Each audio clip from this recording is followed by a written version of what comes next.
As a reminder, if more than half of voters say no on the recall, Governor Newsom will remain in office. But if a majority vote yes, the first-term Democrat will be replaced by the candidate who receives the highest number of votes. CBS News Elections and Surveys Director Anthony Salvanto joins us now.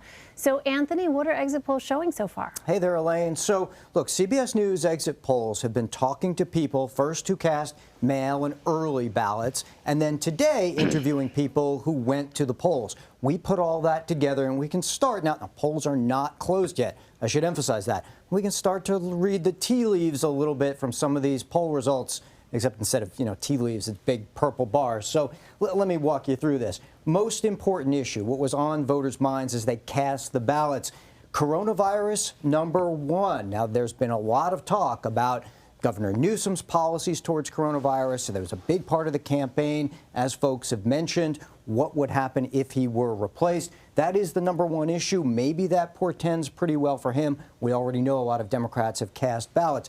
Homelessness, though, and the economy then follow that up, and together would go higher than coronavirus. And the wildfires, even in our polling leading up to this, the fires, of course, which are devastating so much of California, have been a top issue. Now, let me show you this, Elaine, because if you look forward and then you look at the people who said they were voting yes on the recall, what was their top issue? The economy and homelessness, two things that a lot of the governor's detractors have said negative things about him for, and crime following up closely. But then, just to finish up this split that you see in what people think is important, for the people who voted no, which of course is going to include a lot of Democrats, it's coronavirus. And so for that, you start to see where that campaign for the Newsom, where he was saying it's about coronavirus, he was talking about, we believe in science. That message was clearly starting to resonate with Democrats as they were heading to the polls.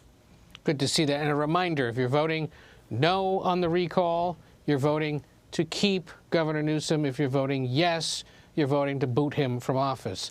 Anthony, 9 million ballots were cast as of Monday. Give us a breakdown of the makeup of those early votes and how that might signal to us where things are headed a little later tonight. Yeah, that's a great question, Ed. And, one of the things we're going to keep emphasizing is we call this Election Day, but in a lot of ways this is counting day because so many of those mail ballots have already come in. One of the things that you can do in a place like California and in a lot of states is that it's publicly available what party registration of people have already cast ballots. We don't know how they voted until those ballots are opened and counted up later tonight.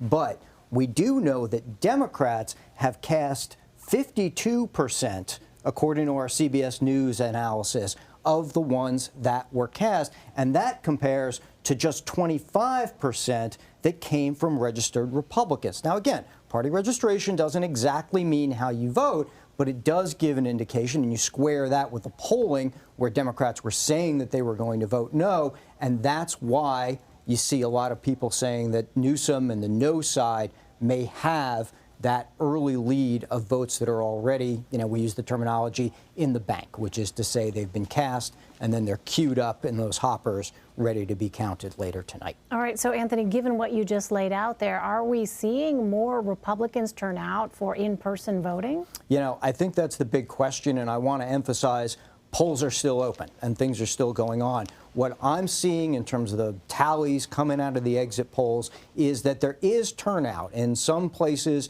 in more Republican areas. There is turnout, and that squares with what a lot of folks said they were going to do in the polls. There's a sort of sub-narrative here, which is that while millions of Republicans have been on California's permanent absentee list, have voted by mail before, you're seeing in California and nationwide a lot of Republicans saying that they don't trust mail.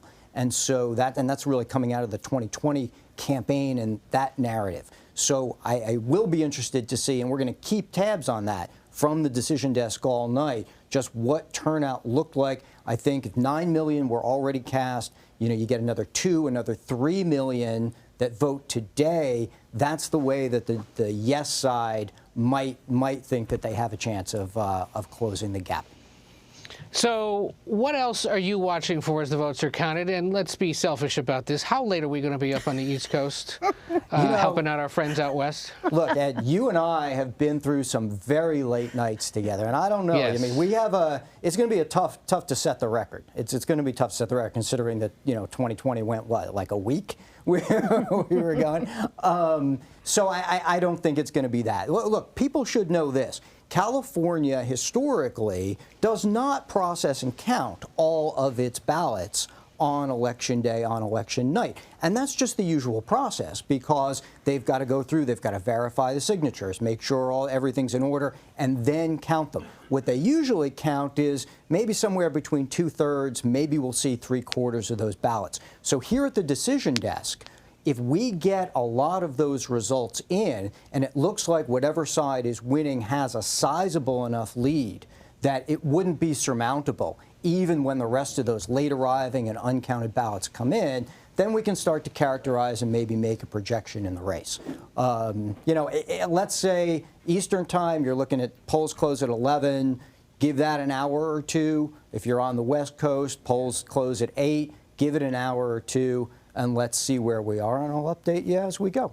All right, sounds good to us. Anthony Salvanto, thank you so much. And Ed O'Keefe, please stand by. We'll be checking back with you later this hour.